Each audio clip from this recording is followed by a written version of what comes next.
দুনিয়াতে চলার জন্য তোমার আলোর প্রয়োজন। দুনিয়ার কোনো নেতা নেত্রী তোর আলোর ব্যবস্থা করে নাই, আমি আল্লাহ সূর্য দিয়ে আলোর ব্যবস্থা করেছি। এই আলোটা অস্ত্র দিয়া যন্ত্র দিয়া দইরা মানুষ বিদ্যুৎ বানাইয়া তোর থেকে টাকা খায়। আমি আল্লাহ তোর খানার জন্য, তোর সুস্থতার জন্য যা দিলাম সব তোর উপকারের। ভিটামিন, ফল, যত ভেজাল আছে আমি আল্লাহ ভেজাল ঢুকাই নাই। নিমক হারাম, মানুষ মানুষের খানায় ভেজাল করেছে। মানুষ বড় নিমক হারাম। পিওর ফলটাকে ভেজাল করেছে, মাছ ভালো ভেজাল ঢুকাইছে, নিমক হারাম মানুষ। চালে ভেজাল, ডালে ভেজাল, তেলে ভেজাল, নিমক হারাম জানোয়ার মার্কা মানুষগুলো ভেজাল ঢুকাইছে। ওমরে ফারুক দিনের বেলা মানুষের বিচার আচার করে, রাতের বেলা রাষ্ট্র পরিচালনার দরজায় তালা লাগাইয়া মানুষের বাড়ি বাড়ি যায়, খোঁজ নেয় কি হালাত। ঘুরে ঘুরে দেখে এক বাগানের ভিতরে একটা বাতি জ্বলে। ওমর একা গিয়া সেখানে দাঁড়াইলেন। ছোট একটা ঘর, ঘরের ভেতর থেকে আওয়াজ, দুই মহিলার কান আওয়াজ আসতেছে। একটা মহিলা মা আর একটা মেয়ে। মা মেয়েকে বলে, এই মেয়ে, বাজারে গাভীর দুধ বিক্রি করতে নিবি, পানি বেশি দিয়া নিস। মেয়ে কয়, মা, ওমর যদি জানে কল্লা ফেলে দিবে। মা কয়, ওমর দেখবে না। ওমর কই? ওমর কই? ওমর গোপনে দাঁড়ানো। মা বলে, দুধের মধ্যে পানি দিবি, ওমর দেখবে না। মেয়ে ডাক দিয়া কয়, মা, ওমর যদিও দেখবে না, তবে ওমরের আল্লাহ তো দেখবেন। ওমরে ফারুক রাদিয়াল্লাহু আনহু এতটুকু কথা শুনে চলে গেলেন। পরের দিন আদালতে বৈশা ওই নারী, মহিলা এবং মেয়েটাকে ডাকালেন। দুজনকে ডাকাইলেন। ভয়ে তারা কাঁপতেছে। ওমর তলব করছে, উপায় নাই। ওমরে ফারুক মুস্কি হেসে সান্ত্বনার বাণী দিয়া বললেন, মা, কোনো ভয় নাই, আপনার কপাল সান কপাল। আপনার মতো কপালওয়ালা জমিনে এমন মা হলে তো কতই না শান্তি। বলে কি? বলে, আপনি এমন একটা মেয়ে পাইছেন, এটা একটা আপনার মুক্তার দানা ঘরে আসছে। আপনার মেয়ে এত আল্লাহর ভয় নিয়ে চলে, তাকওয়া নিয়া। আমি ওমর বড় খুশি। আপনি যদি রাজি হয়ে যান, আপনার মেয়েটাকে আমি ওমরের ছেলের জন্য বিবাহের বন্ধনে নিতে চাই। মা কি বলবে? আমি রাজি নাই। হ্যাঁ, কি খুশি! মা শুকর আদায় করলেন। ওই মেয়েটা ওমরের মেয়ের ছেলের সাথে বিবাহ হয়ে গেল। এই মেয়ের গর্ভের ধারায় চলে আসছে আর একটা চাঁদের আলো, ওমর ইবনে আব্দুল আজিজ। হর কে বাশদ আমেলে সাল্লু মুদাম, আতেশে দোজখ শাওয়াদ বরওয়ায়ে হারাম। দরুদ বড় দামি এক জিনিস। শুধু দরুদের উপরে যদি আমল করি, বয়ান করি, অনেক সময় চলে যাবে। কত দামি এক সম্পদ। কিন্তু বয়ান করে লাভ কি যদি আমলে না আনতে পারি? বয়ান তো আপনারাও জানেন, পুরান বয়ানই আমরা নতুন করেও করতেছি। বয়ান নতুন না, সব পুরান। নামাজ, রোজা, হজ, যাকাত এগুলোর বয়ান। আর কি? যেগুলো বলবে এগুলো আপনারা সব জানেন, আমল নাই। ইমানের পরে প্রথম বড় আমল যেটা নামাজ, সে নামাজই নেই। নবীজি বলছেন, বেঈমান আর মুমিনের মধ্যে ব্যবধান নামাজ। বাইনাল আবদি ওয়া বাইনাল কুফরি তারকুস সালাত। বেঈমান নামাজ পড়ে না, মুমিন নামাজ ছাড়ে না। অথচ এখানে এমন আল্লাহর বান্দা বসে আছে, আজকে ফজর নাই, জোহর নাই, আসর নাই, মাগরিব নাই, এশাও নাই। বয়ান শুনবে, বয়ানের পরে চলে যাবে, সারা রাত মোবাইল চালাবে, আড্ডা দিবে, ফজর পড়বে না। তাহলে বয়ানের দ্বারা কি লাভ? মাদ্রাসার কিছু লাভ হতে পারে আর আমগো বক্তাদের কিছু লাভ। আমগো লাভে আমরা দৌড়াই আর মাদ্রাসাওয়ালাদের লাভে মাদ্রাসাওয়ালার আওয়াজ করায়। কিন্তু যেই লাভটা আসলে হওয়া উচিত এটা হয় না তা না, খুবই খুবই কম।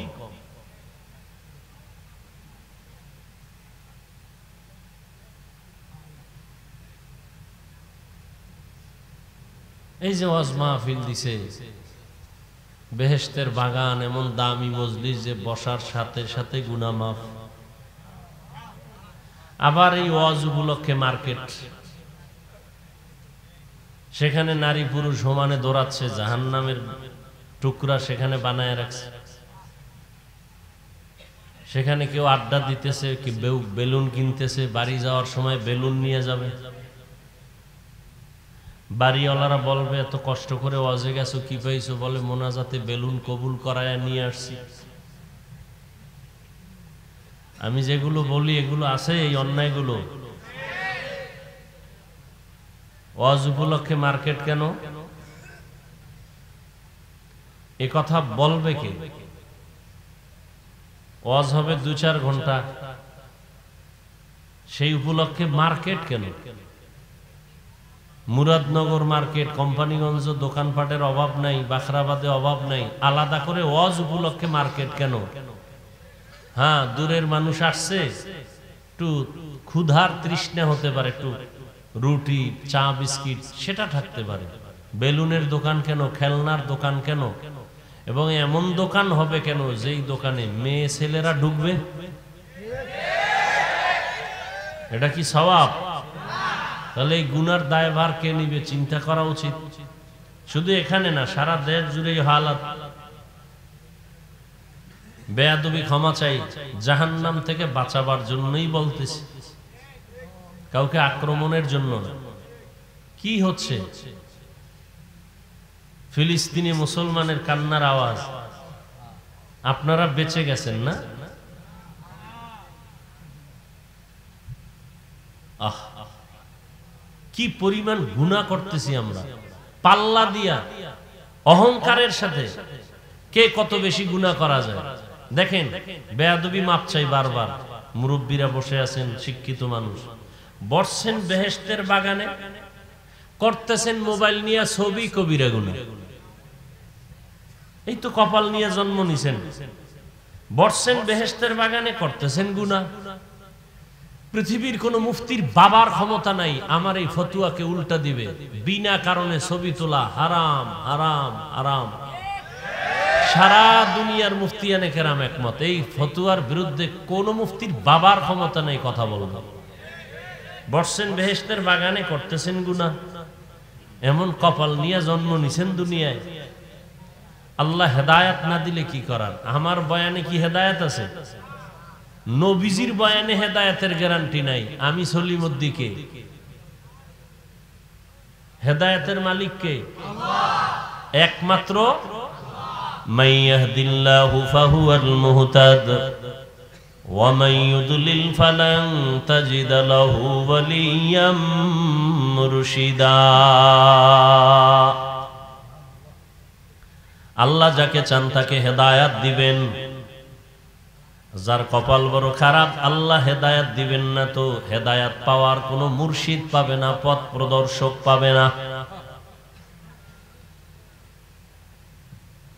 আল্লাহ যদি কপালটা খারাপ করিয়েই ফেলেন, তাহলে আমি হাফিজুর রহমান কেন, মক্কা মদিনার ইমাম কেন, স্বয়ং রসুল বয়ান করলেও কপাল খুলে না।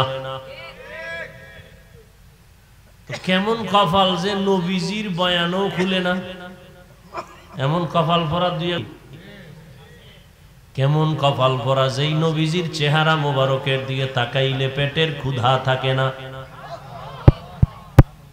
কেমন রহমতের নবী আমার, যেই রহমতের নবীর জন্য মানুষ জীবন দেয়।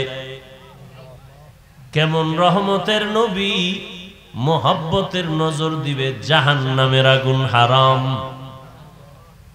সেই নবীকে কাছে বসে 13টা বছর দেখলো, বয়ান শুনলো, কালেমা পড়লো না।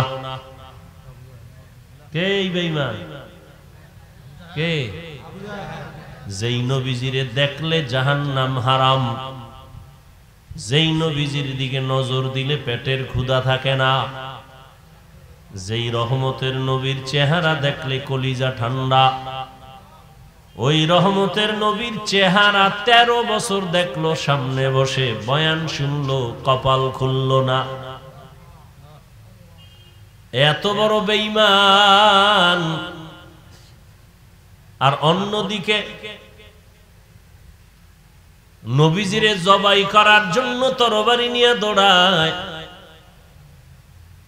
নবীজির মাথা নিয়ে আসবে, 100 লাল উট পুরস্কার পাবে এই লোভে। রহমতের নবীর সামনে গিয়া দাঁড়াইয়া চেহারাটা দেখা মাত্র তরবারি ফালায় বলে, নবী কালেমার রশি গলায় লাগায়া দেন। এর নাম কফাল। এই কফালওয়ালা কে? রহমতের নবীর চেহারা দেখে কালেমাওয়ালা হওয়ার পর এমন দাম বেড়ে গেল। রহমতের নবী ওমরের দিকে এমন নজর লাগাইছেন তো ওমরের পাওয়ার এই পরিমাণ বেড়েছে, ওমর যেই রাস্তা দিয়া চলে শয়তান ওই রাস্তায় চলে না, ভয়। একটু চিন্তা করেন তো, এটা কি কেমন মানুষ যে শয়তান ভয় পায়? যেই শয়তান আমার আল্লাহর সামনে দাঁড়াইয়া চ্যালেঞ্জ দিছে, আল্লাহর সামনে বেয়াদবিমূলক আচরণ করছে, ঘাট বাঁকা করিয়া আদমের সেজদা দিবে না। এক পর্যায়ে শয়তান চ্যালেঞ্জ দিছে, বনি আদম জান্নাতে যাইতে দিবে না। সেই শয়তান ওমরের দেখলে ভয় পায়। সেই ওমরের নাম ১৫০০ বছর পরে এখনো যদি কেউ শুনে ভয় লাগে। ওমর মানে আগুন। কেউ যদি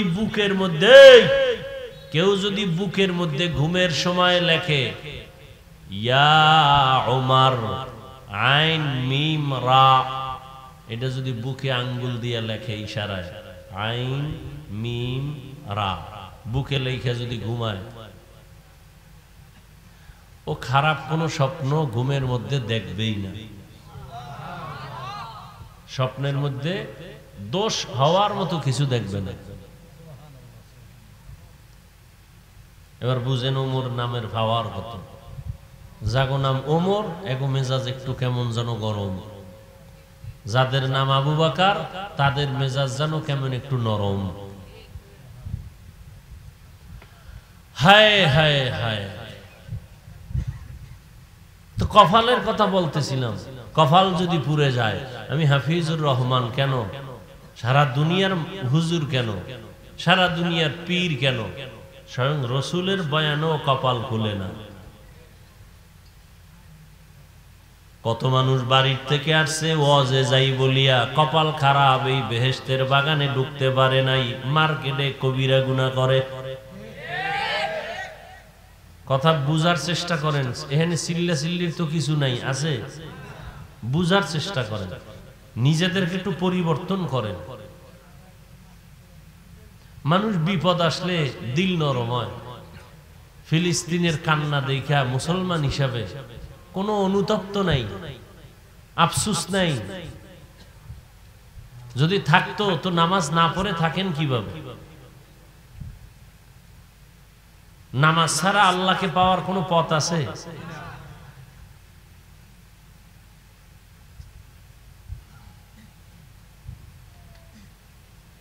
কিভাবে আপনারা নামাজ বাদ দেন বলেন তো? এখানে যত মানুষ আছে আমি যদি জিজ্ঞাসা করি, সবাই জবাব তো ঠিকই দিবে, ভাই নামাজ লাগবে নি, বলে হ্যাঁ লাগবে। প্রতিদিন? হ্যাঁ প্রতিদিন। 2-1 ওয়াক্ত? কয় না।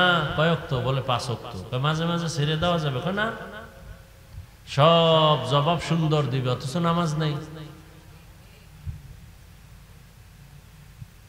যারা ফজরের নামাজ না পড়িয়া ঘুমাবে, ওদের ঘরের মধ্যে কোনো রহমত থাকবে না, বরকত থাকবে না, ওদের ঘরে কামাই রুজিতে কোনো বরকত হবে না।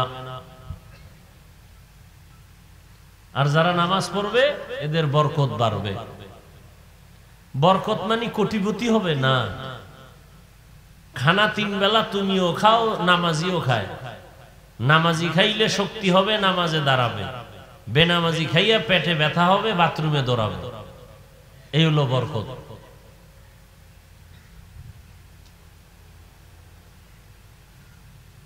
টাকা তো সবার আছে, কারো টাকা হালাল, কারোটা হারাম। হালাল টাকা বরকত, পরিমাণে কম। পরিপূর্ণ হালাল টাকা দিয়ে কেউ কোটিপতি হতে পারে না, আর জীবন শেষ হয়ে যায়। হারাম টাকা দিয়ে রাতারাতি কলা গাছ হয়, আবার রাতারাতি জুতার মালা গলায় লয়। কারণ যেমনে আয় তেমনি কি ব্যয়। তোমার ওই টাকা সুইস ব্যাংকে রেখে লাভ কি যদি বংশের কেউ ভোগ করতে না পারে? 10 তলা বিল্ডিং এর মাস্তানি করে লাভ কি যদি কেউ ঘুমাইতে আরামে না পারে? ওই বিল্ডিং থুইয়া যদি জঙ্গলে দৌড়ান লাগে, ওই বিল্ডিং এর মাস্তানির লাভ কি? এর সে খেরের ঘর ভালো। প্যারাডো গাড়ি দিয়া ঘুরতেছো, এই প্যারাডো গাড়ির বাহাদুরি করে লাভ কি যদি ওই গাড়ির চাকা পাঞ্চার হয়ে যায় জীবন থেকে? এর চেয়ে রিক্সা ভালো। বলার চেষ্টা করি, বলি, কিন্তু ফায়দা তো নাই, সব উল্টা পাল্টা। এ জাতির কপাল আর কবে খুলবে? ভালো মানুষ এই দেশে থাকবে খুব কঠিন। আকাম সাকাম করবে, এগোই চেয়ার খালি। ভালো মানুষের কোনো সুযোগ নেই। কেউ যদি চাকরির ক্ষেত্রে ঘুষ না খায়, এরে খালি বদলায়, এহেনতে হেন, এহেনতে হেন। হবে না? কেন হবে না? কেন পারফেক্ট না। ওসি সাহেব ঘুষ খায় না, এরকম ওসি আছে না? এগো জীবন বড় কঠিন, খোঁজ নেন। কারণ ওই কেমনে বুঝাইতাম, সময় যেহেতু কথার পেছে আইয়েই বসে। একটা উদাহরণ দেই। এক বাদশা স্বপ্ন দেখছে দেশের মধ্যে কাদাযুক্ত বৃষ্টি হবে। এই পানির বৃষ্টি, যে পানিতে কাদা ময়লা, এবং এই কথাও দেখছে যে এই পানি যে পান করবে সে পাগল হয়ে যাবে। স্বপ্ন দেখা ঘুমের থেকে উঠে ওজিরকে বলছে, ওজির কি করা যায়? বলে ভালো পানিটা আগে জমা করে রাখি, আমরা দুইজনে দেশে বৃষ্টি হলে দুনিয়ার সব জনগণ খাইয়া পাগল হইল, অন্তত আমরা পাগল হব না। কিছুদিন পরে বৃষ্টি হলো, জনগণ খাইয়া সব পাগল। ওই কাদাযুক্ত পানি পান করে দেশের সবাই কি পাগল? কে পান করে নাই বলেন তো?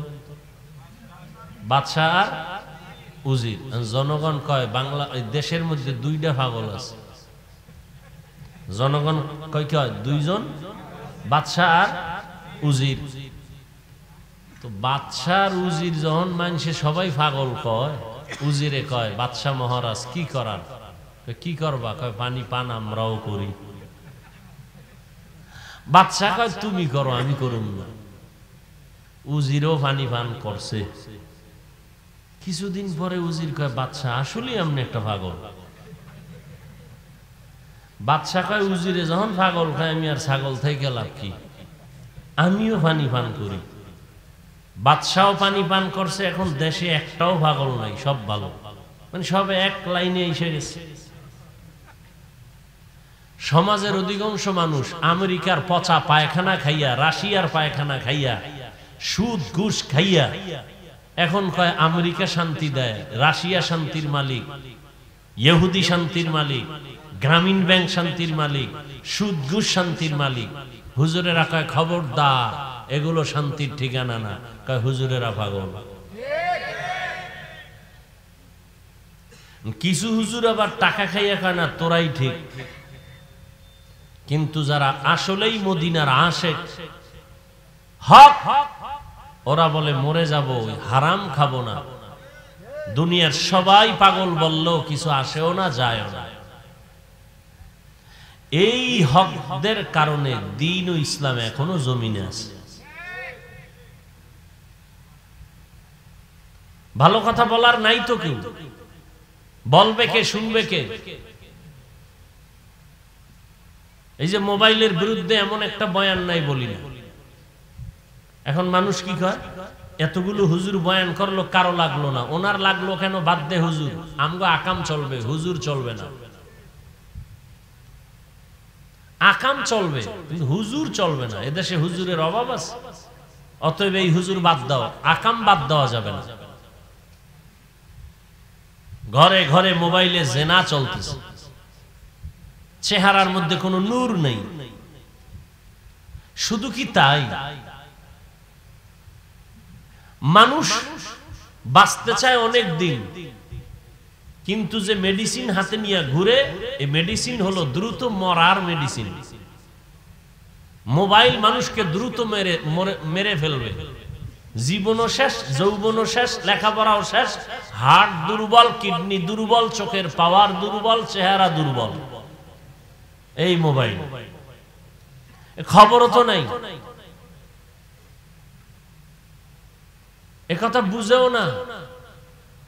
যারা মোবাইল চালাও, আজকে বাসায় গিয়া গুগলে লিখবে, গজব্যা মানুষ। যারা মোবাইল ছাড়া ভাত ভাল লাগে না, ভাতও খায় মোবাইলও দেখে, কেমন নেশা। প্লেটের পাশে মোবাইল খাড়া করায় রাখছে, লোকমা দেয় একটা, মোবাইলে চায় আধা মিনিট। গুগলে সার্চ দিবি, আজকে বাসায় গিয়া যুবকদেরকে বলছি, গুগলে সার্চ দিবি, টাচ মোবাইল দেখলে শরীরের অঙ্গের কি কি ক্ষতি হয়। আজকে দেখো বাবা, আমি নিজের থেকে বানায় বলি, আমার এত প্রয়োজন নাই তোমার সাথে কোন আঘাতমূলক কথা বলা। গুগলে দেখবা এই টাচ মোবাইলে কি কি ক্ষতি হয়। চোখের পাওয়ার থাকবে না, হার্ট দুর্বল, কিডনি দুর্বল, মেধা দুর্বল, লেখাপড়া শেষ, জীবন শেষ, যৌবন শেষ। ওই যে ধান ক্ষেতের মধ্যে দেখছো না, জামা লাঠির মধ্যে জামা এরকম টানায় রাখে, দূরের থেকে মনে হয় এক মানুষ, ওদের হাড়ি দেশে রসের হাড়ি মাথা বানায় রাখছে, এরকম আছে না নাই? ওটা আসলে মানুষ? তো তুই আসো ওই অবস্থায়, ভিতরে কিচ্ছু নাই। এই মোবাইল দেখতে দেখতে ভিতরের সব শেষ, কিডনি শেষ, হার্ট শেষ, ব্রেন শেষ, চরিত্র শেষ, কিচ্ছু নাই। চোখের পাওয়ার নাই, কানের পাওয়ার নাই, কথাগুলো অন্তরও ঢুকতেছে না, কারণ নেশা পাগল পারা হয়ে গেছে। মা পর্যন্ত গালি দিবে শুধু মোবাইলকে ঠিক রাখার জন্য। কত যুবকরা বাবারে গালি দিছে, এই মোবাইলের কারণে মাকে গালি দিছে। এই মোবাইলের কারণে বহু সন্তানেরা মা বাবার সাথে বেয়াদবি করেছে, টাকা চুরি করে ডেলি এমবি ভরার জন্য, মা বাবায় না দিলে চুরি করে, এরপর চুরির সুযোগ না থাকলে বন্ধুর পকেট মারে, এরপরও সুযোগ না পাইলে কয়েকজন মিলিয়া দোকান চুরি করার চক্রান্ত করে এই মোবাইল।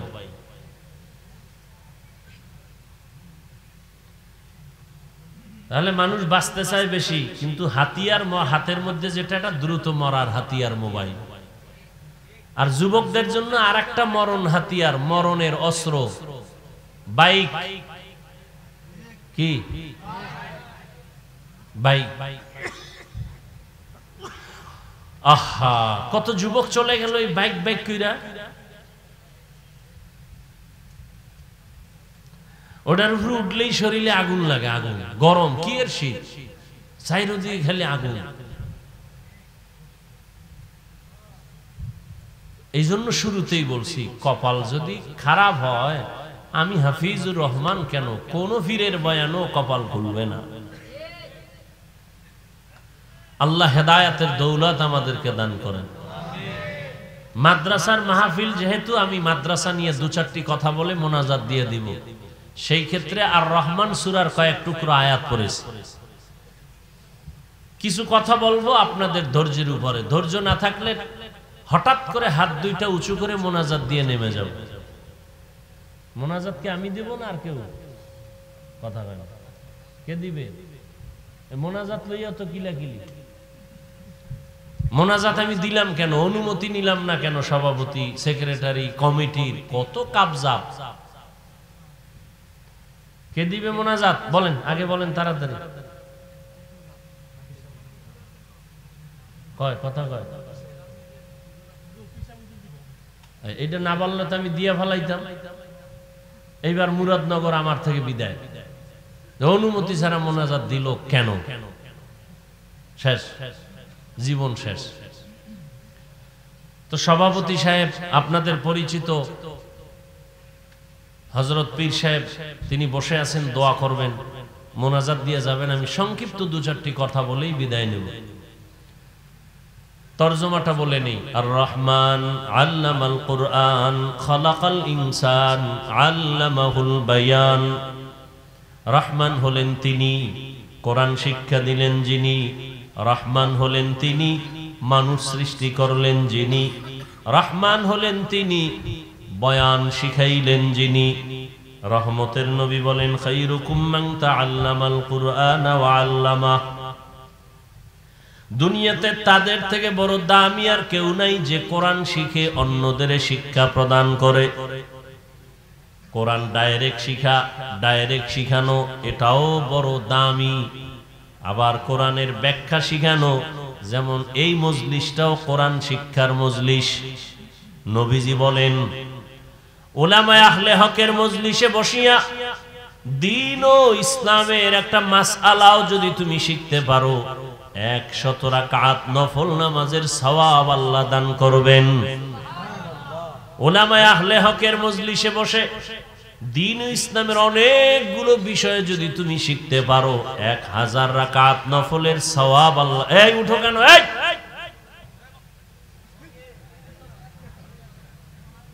বইছো কা? ওই তোর মতো কত যুবকরা রাস্তায় ঘুরে, ঢুকছো কেন? ডিস্টার্ব করো কেন? আর দাওয়াত দিয়ে আনছো কেন কষ্ট করে? একজনার ডিস্টার্বে আর একজনার ক্ষতি করো।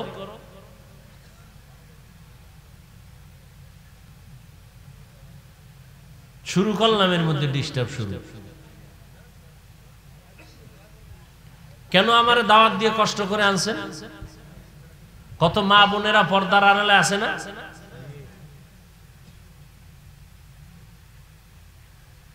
শুরু করলাম একটা লাইন মতো, ফট করে একটা ডিস্টার্ব শুরু করছে।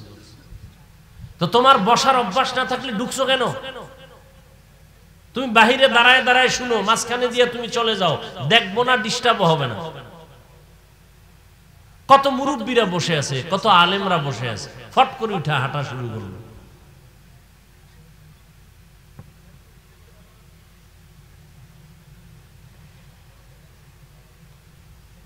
কি কথা বলতেছিলাম দেখছেন নি কারবার?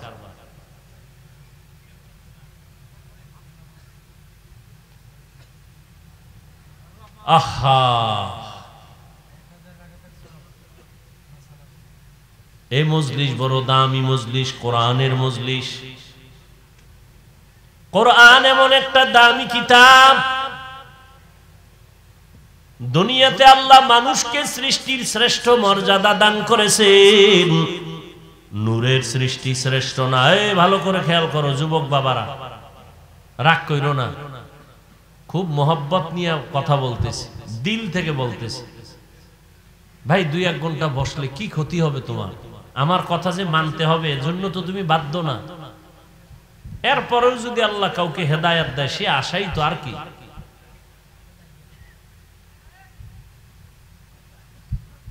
নূরের সৃষ্টি শ্রেষ্ঠ না, আগুনের সৃষ্টি শ্রেষ্ঠ না।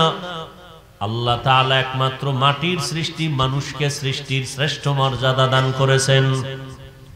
ওয়ালাকাদ কাররামনা বানি আদম ওয়া হামালনাহুম ফিল বাররি ওয়াল বাহরি ওয়া রাযাকনাহুম মিনাত তাইয়্যিবাত ওয়া ফাদ্দালনাহুম আলা কাসীরিন মিম্মান খালাকনা তাফদীলা। বনি আদম বড় দামি। কেমন দামি? বলে আমি আল্লাহ এদের জন্য জমিনে চলার ব্যবস্থা করেছি, পানির মধ্যে চলার ব্যবস্থা করেছি।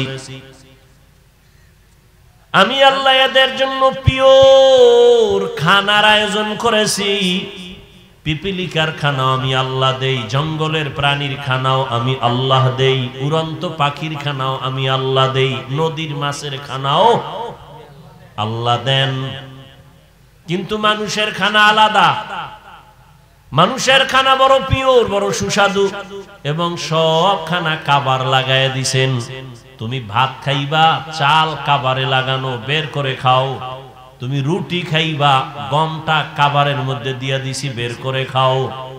তুমি মাছ খাবা, কাবার খুইলে এরপরে মাছ খাও, তোমার জন্য পিওর, যেন ভেজাল না ঢুকে। তুমি গোশত খাবা, চামড়ার কাবার লাগায় দিছি, চামড়া খুলে খাও। তুমি ফল খাইবা, কাবারের মধ্যে ঢুকায় রাখছি, কলা খাও, কাবার খুলে খাও। তরমুজ খাও, কাবার দিয়া রাখছি। কাঁঠাল খাও, কাবার দিয়া রাখলাম। এরে বান্দা, আবার কিছু ফল আছে, এগুলো আলাদা কাবার দেওয়া লাগে না, হালকা দিছে, তবে কাবার শুদ্ধা খা, কোনো বাধা নাই। তবে এমন সিস্টেম করে দিছি, বাহিরের ময়লা এর গায়ে লাগবে না। আঙ্গুর খাও, কাবার শুদ্ধা খাও। আবার হালকা ময়লা থাকলে এই মেডিসিন দৌত করার জন্য পিওর পানির আয়োজন আমি করেছি। তোর বাবায় তোরে পানি দেয় নাই, আমি পানির ব্যবস্থা করেছি। তোর 14 গোষ্ঠী কেউ তোর জন্য খানার আয়োজন করে নাই, আমি আল্লাহ তোমার জন্য খানার আয়োজন করেছি। দুনিয়াতে চলার জন্য তোমার আলোর প্রয়োজন, দুনিয়ার কোন নেতা নেত্রী তোর আলোর ব্যবস্থা করে নাই, আমি আল্লাহ সূর্য দিয়ে আলোর ব্যবস্থা করেছি। এই আলোটা অস্ত্র দিয়া, যন্ত্র দিয়া দইরা মানুষ বিদ্যুৎ বানাইয়া তোর থেকে টাকা খায়। আমি আল্লাহ তোর খানার জন্য, তোর সুস্থতার জন্য যা দিলাম সব তোর উপকারের। ভিটামিন, ফল, যত ভেজাল আছে আমি আল্লাহ ভেজাল ঢুকাই নাই। নিমক হারাম মানুষ মানুষের খানায় ভেজাল করেছে। মানুষ বড় নিমক হারাম, পিওর ফলটাকে ভেজাল করেছে। মাছ ভালো, ভেজাল ঢুকাইছে নিমক হারাম মানুষ। চালে ভেজাল, ডালে ভেজাল, তেলে ভেজাল, নিমক হারাম জানোয়ার মার্কা মানুষগুলো ভেজাল ঢুকাইছে। ওমরে ফারুক দিনের বেলা মানুষের বিচার আচার করে, রাতের বেলা রাষ্ট্র পরিচালনার দরজায় তালা লাগাইয়া মানুষের বাড়ি বাড়ি যায়, খোঁজ নেয় কি হালাত। ঘুরে ঘুরে দেখে এক বাগানের ভিতরে একটা বাতি জ্বলে। ওমর একা গিয়া সেখানে দাঁড়াইলেন। ছোট একটা ঘর, ঘরের ভেতর থেকে আওয়াজ, 2 মহিলার কান আওয়াজ আসতেছে। একটা মহিলা মা, আর একটা মেয়ে। মা মেয়েকে বলে, এই মেয়ে, বাজারে গাভীর দুধ বিক্রি করতে নিবি, পানি বেশি দিয়া নিস। মেয়ে কয়, মা, ওমর যদি জানে কল্লা ফেলে দিবে। মা কয়, ওমর দেখবে না। ওমর কই? ওমর কই? ওমর গোপনে দাঁড়ানো। মা বলে, দুধের মধ্যে পানি দিবি, ওমর দেখবে না। মেয়ে ডাক দিয়া কয়, মা, ওমর যদিও দেখবে না, তবে ওমরের আল্লাহ তো দেখবেন। ওমরে ফারুক রাদিয়াল্লাহু আনহু এতটুকু কথা শুনে চলে গেলেন। পরের দিন আদালতে বৈশা ওই নারী, মহিলা এবং মেয়েটাকে ডাকালেন, দুজনকে ডাকাইলেন। ভয়ে তারা কাঁপতেছে, ওমর তলব করছে, উপায় নাই। ওমরে ফারুক মুস্কি হেসে সান্ত্বনার বাণী দিয়া বললেন, মা, কোনো ভয় নাই, আপনার কপাল সান কপাল। আপনার মতো কপালওয়ালা জমিনে এমন মা হলে তো কতই না শান্তি। বলে কি? বলে, আপনি এমন একটা মেয়ে পাইছেন, এটা একটা আপনার মুক্তার দানা ঘরে আসছে। আপনার মেয়ে এত আল্লাহর ভয় নিয়ে চলে, তাকওয়া নিয়া। আমি ওমর বড় খুশি। আপনি যদি রাজি হয়ে যান, আপনার মেয়েটাকে আমি ওমরের ছেলের জন্য বিবাহের বন্ধনে নিতে চাই। মা কি বলবে? আমি রাজি নাই। হ্যাঁ, কি খুশি! মা শুকর আদায় করলেন। ওই মেয়েটা ওমরের মেয়ের ছেলের সাথে বিবাহ হয়ে গেল। এই মেয়ের গর্ভের ধারায় চলে আসছে আর একটা চাঁদের আলো, ওমর ইবনে আব্দুল আজিজ। আর এক চাঁদ। হ্যাঁ ভাইরা আমার, দামি বড় মজলিস। মানুষকে আল্লাহ সৃষ্টির শ্রেষ্ঠ মর্যাদা দিয়া মানুষের শ্রেষ্ঠত্ব ধরে রাখার জন্য আল্লাহ 2টা ব্যবস্থা দিলেন। এক দিলেন ব্যক্তি, আর এক দিলেন কিতাব। সমস্ত ব্যক্তিদের মধ্যে শ্রেষ্ঠ ব্যক্তি রহমাতুল লিল আলামিন। সমস্ত কিতাবের মধ্যে শ্রেষ্ঠ কিতাব কুরআনুল কারীম। বিদায় বেলা রহমতের নবী বলে গেলেন, চ্যালেঞ্জ দিলেন, ও দুনিয়ার উম্মতেরা, আমি রহমতের নবী 63 বছর হায়াতের শেষে বিদায় নিয়া রওজা মুবারক মদিনাতুল মুনাওয়ারায় জিন্দা অবস্থায় কিয়ামত পর্যন্ত নামাজের হালাতে আল্লাহর মারিফতের মজা নিতে থাকবো।